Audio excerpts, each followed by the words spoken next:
Hi, I'm Rachael Flynn. I'm International Educator for Colors by Gina, and today I'm going to be teaching you how to do a root smudge after highlighting your client.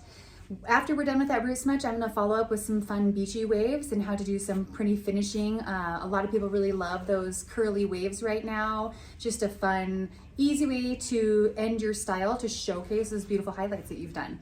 For today's class, we'll be using the 8.0 or 8N. As you can see, Colors by Gina shows both the letter and the number on the box, which makes it very convenient to see. The color is also neutral brown, so you can tell that it's the natural color. We are going to be mixing that 1 to 2 with our 5 volume color producer. And I always mix my color on a scale. I find it easiest and most accurate to mix on a scale. I highly recommend it. It really makes your color go very far as well. So before we get started mixing the color, I'd like to talk about our existing client. So today, I have already pre-highlighted my client. You can see she's just gotten a bright highlight, even pulled some around the front on a previous class. See if I can tip this down for you, there you go. So you can see her existing color. Now, she's got some warmth in her hair, so I don't wanna cut too much of this warmth down here. It's not a brassy golden, it's just a nice kind of warmer highlight. And I find that if you do too much ash at your root smudge and you're counteracting the bottom and the colors want to fight against each other. So we are going to use our natural or neutral for our root smudge, and we're also going to do the 8.0 as the root smudge because I want it just to deposit a little, not a ton, and just enough to kind of erase the line of demarcation. So sometimes when you foil, it's inevitable to get some line. If you really want that natural, this is a really easy way to hide any kind of line that you can see. In this scenario, we've just highlighted our client. She's at the shampoo bowl. We've just shampooed, pulled out all the foils, shampooed her hair, and conditioned her hair. Okay, so she's gonna be a little damp, and I wanted to show you her hair dry before so you could see the tone we were working with. But in this class, in the real salon, your hair would be wet. It would be in the bowl. So I'm going to dampen her down so you can see realistically what it's going to look like, okay? Now I would towel dry her after shampooing and conditioning. I'm just gonna take my towel and just lightly towel dry her so she's not sopping wet, okay? And again, this is usually done in the shampoo bowl. Once I have that towel dried up, I personally like to have my client sit up out of the shampoo chair, and I grab my tray and I like to do it properly out of the chair. So you can either take your client back to your chair if you have it. If you have a shampoo sink or chair that's connected, just simply have them sit up so it's easier for you to see where you're working. Now that my client is upright in the chair, I'm gonna go ahead and mix up my color that I'm going to use on her shadow root, okay? So I'll show you today because a lot of people don't use these scales. Like I said, they work very well. I like to work in grams, and we're mixing this 1 to 2.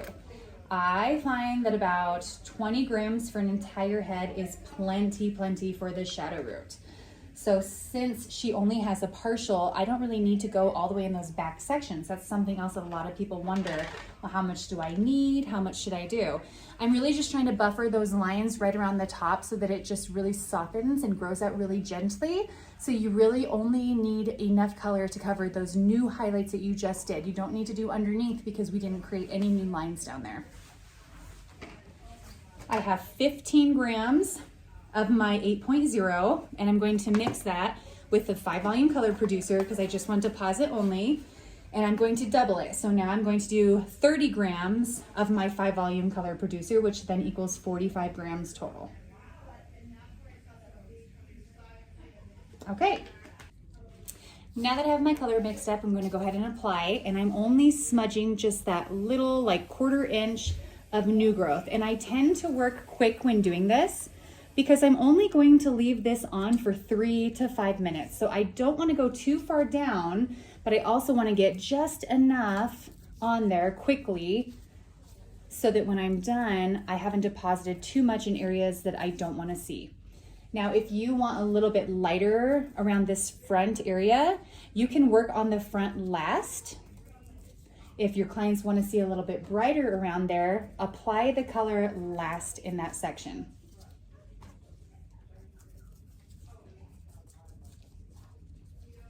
The reason that we use the 8.0 when doing a shadow root for today's class is because I want enough of a deposit that's going to last and not rinse out the next few times that they go.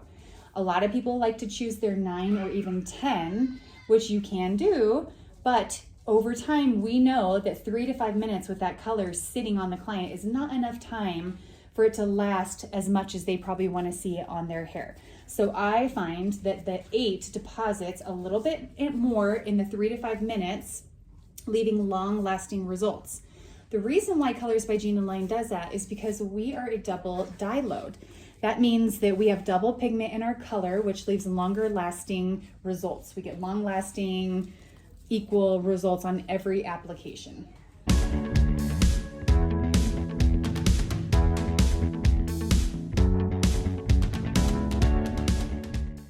You can already start to see it shifting just enough at that root.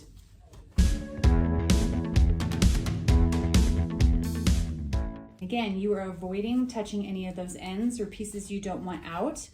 Another little tip and trick that I like to do when I'm at the bowl, especially, before I completely take her out of the bowl and apply the root smudge, I like to apply conditioner through her ends. So like I said before, we highlight, we pull the foils, take her to the bowl, shampoo and condition, and then we towel dry her. Now the reason why we shampoo and condition is 1, we want to get all that bleach out so we have a clean surface to apply our color to. And 2, we condition because we need to balance out the pH of the hair, which is what conditioner is meant to do. So the color producer is meant to lift that cuticle open so it'll deposit that color. But if we have shampooed, shampoo also lifts that cuticle to get out debris and dirt.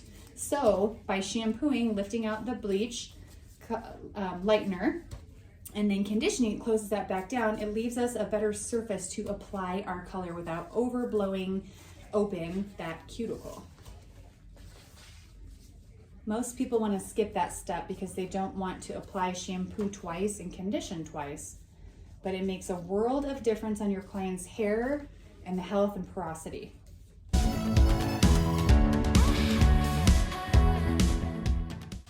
Okay, so we've got the color on there. I did it just to where her highlights ended, and you can already start to see that it's shifting just a little. At this point, you can go rinse your bowl, rinse your brush, watch visually to see where the color is shifting to. Depending on how porous the color is and how light your highlights began is going to determine how long you're going to need to leave it on. My rule of thumb is 3 to 5 minutes. You can always pull it a little earlier if you feel it's getting darker, but trust the process. Sometimes we pull off toners, especially too soon.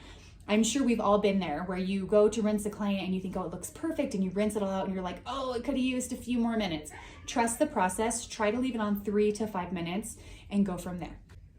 We are just about at the 5-minute mark, and you can see that she's starting to deposit that color, so I'm ready to rinse her. I like what I'm seeing. I don't want it to be so dark that it looks like she's created roots. I just want it to be enough to buffer that line. So she's ready to rinse, which is what I'm gonna go do now. Shampoo, condition, and I'll see you back at the chair. Client has been shampooed and conditioned, and you can already start to see that softness right around the root. So she still has that nice highlight, but it's just softened right around the root.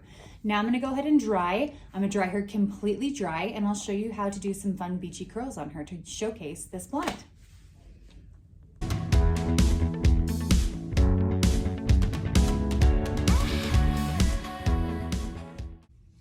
The hair is completely dry now, and it's important to make sure that it's completely dry before curling with any kind of hot tools. We're gonna go ahead and be using a setting spray. I always recommend protecting the hair from the heat with a setting spray or thermal protectant. I like to mist it all the way through and then just lightly brush it out. Now the way I like to do these curls, I don't actually do any sectioning, so I don't need any clips in the hair. I just use my hands and my 1-inch curling iron. My 1-inch curling iron is a long barrel, and I start right in the front here, taking this front piece around the face, bringing it a little closer towards them. I start right around here in the mid and bring the hair through. Now I'm gonna refer to the ends of the hair as the tail Don't ask me why this is the tail, but in my world, this is the tail. So I always leave the tail out. Now for a really nice beachy look, the more tail you leave out, the more beachy and soft it's going to be. Now I let that sit. Go to my next section. These front pieces I'm curling all away from the face,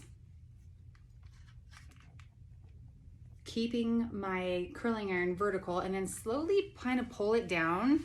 And you can see as I pull down, this still looks nice and straight. Now it's okay if this looks a little frizzy right now, because we're gonna go back through and smooth it with our iron just at the very end, just a quick little tap through to smooth those ends. I'm gonna continue with this section as well, curling away from the face. Now, as you can see, the more I get away from this section of the head, I'm starting to pull my iron a little further up on the head, creating more volume here, where here I want it to be smoother to draw her attention to her cheekbone and her eyes. This is where I want her to have a little volume. So my next section, I'm starting a little closer up towards the scalp.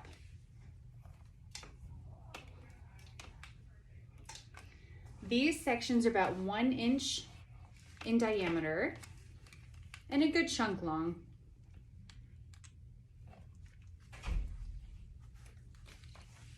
Now, once I get past the ear, I will do one piece forward. So I switch directions, and this piece I'm now going to fold forward when I curl. I will do this for about 2 or 3 curls, and then I switch back the same direction, but I just want a few to break up the hair pattern. If you do it all the same way, you tend to get one big wave, which is another beautiful look. But for this particular beachy kind of messy look, I want it to have a little break so that it doesn't look like one big cohesive curl. I want it to look a little messy. So switching the direction of your iron is going to help you do that. I'm continuing. I just went forward. Now I'm going to curl back away. And just pull that through, pull it down. If you see me tug a little bit as I curl, the reason why I do that is because the hair, when it's hot, it breaks the bond. So we will hold our curl pattern. When it cools, it will keep that curl pattern. Kind of like when it's wet, it breaks the pattern. So I want to make sure that I'm letting this cool completely. If I pull it down, it's because it's a little too tight, and so I want to just give it a little straightness there and let it sit until I'm done letting it cool. Turn so you can see the back. I continue doing this until I get to the middle of the head, and then I switch directions to continue around.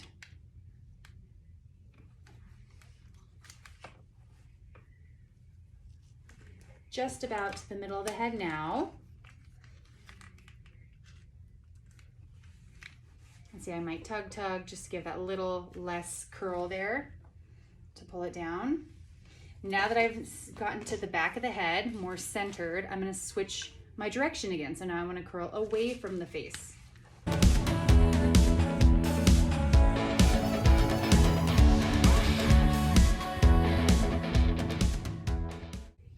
So I finished curling her hair. I'm gonna let it cool completely, but while I'm doing that, I'm gonna go ahead and go back through these ends that I was talking about that look a little bit frizzy. So all I do is take my iron in the same direction and just kind of smooth it down. I don't want it to curl. I don't want it to have a curl edge. I just wanna smooth it just enough that it takes out that kink in the bottom and takes out that frizz. Most of us have a little frizz after we dry. A lot of smoothing creams, those all work great, but this gives it just that extra detail that your clients will like to make their hair look really soft and shiny. Straight edges are fine too. You see these little pieces that seem kind of straight. It'll look pretty once you shake it all out. I think what tends to happen while people struggle with this style is because we have a hard time letting it be messy or chaotic. We tend to want to go in and smooth and make it look perfect and great. And even clients, they'll come in and say, your hair always looks so cute like that. I can get mine to look that way. It's because they're trying too hard. They're not taking they're letting their iron go all the way down. They're not letting that kink happen because they feel that it's gonna make their hair look too frizzy or too messy. But this is exactly what we want for it to look like, a nice, messy, but still beautiful curl. We need it to have some of that kind of chaos, that I like to call it. Imperfection is probably a more accurate word. That's what we need in order to make this look work.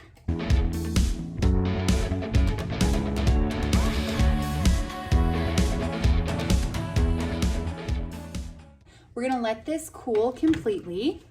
She feels like she's been cooling for about a minute, so she should be good. And then I take my paddle brush, and it's always so funny. I see these videos where people just watch people brushing the curl out because it is pretty satisfying to watch. So then we're just gonna take this and kind of smooth this down. And clients always like to watch this magic as well once they're in the bowl or in the chair, completely done. But the funnest thing about this, turn it back for you so you can see, is that it showcases these beautiful highlights that you've done. They can see all the dimension, but they also can see that there's no line of demarcation at the root. As you can see from the video, we did that shadow root so that now she doesn't have that line growing out where she's going to be coming back right away. So this kind of gives you, doing that curl just a section back gives you the volume here that they want, but the smoothness in the front that then showcases this curl makes you direct your attention right to her cheekbones and her eyes. So that really makes that pop. But that's kind of that fun textured beach wave. To really finish it off, I do like to use a texture spray.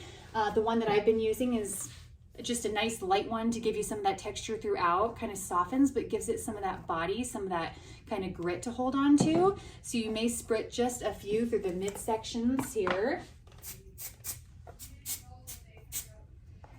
And you're left with this beautiful, fun, but kind of messy wave that a lot of people are looking for. They don't want that real fancy, cohesive wave. And again, by switching these side sections forward and back, do you see how it breaks up that S pattern and gives you more of that beachy, fun look and not so perfect style? So it just gives you more of that fun, loose wave that a lot of people are going for right now. You can see from the root, she doesn't have that line of demarcation, it just softens. So it still looks like, the point of the root smudge is that you still have the look of a highlight, but just soften. We don't want it to be so dark that we've created a new root. We just want it to soften that line so that she doesn't have that harsh lightning line when we do those highlights. So that's all the easy root smudge does. I know a lot of us do it on a regular basis. It's just a quick refresh on an easy way to do it, some of the tips to help you along. I did want to mention, for today's class, I did use the 8.0 neutral. Now this is something I get asked frequently, and that's why wouldn't you use an ash color like an 8.1 or even a 9.1? That is depending on your client and your circumstances. My client, as I mentioned earlier, has a lot of gold and warmth in her hair. So if I put the ash on the root, then I'm going to counteract what I'm looking for, and she's going to get too ashy here and fight her warm ends. It's going to make this look even too gold for her. So then I'm stuck with, well, maybe I should tone the bottom as well. If I have a client that is already lighter on her ends and she is going for a cooler look, I will definitely go in with an 8.1, which is the 8 ash. If I have a client who didn't lift completely, if she is really kind of golden or that yellowy or even sometimes a tad orange at the root, you can even go down to a 7.1 to really cut out that gold or unwanted warmth. So shadow rooting really does help. It really is a great benefit in the shampoo bowl. It's a tool that you can pull out. It does not take long, 5 minutes, 3 to 5 minutes processing time, a few minutes to actually apply. So you're maybe looking at 10 minutes total to get your clients the exact results that they want walking out the door. So I hope today's root smudge and curling technique kind of inspired you to try some new things on your clients.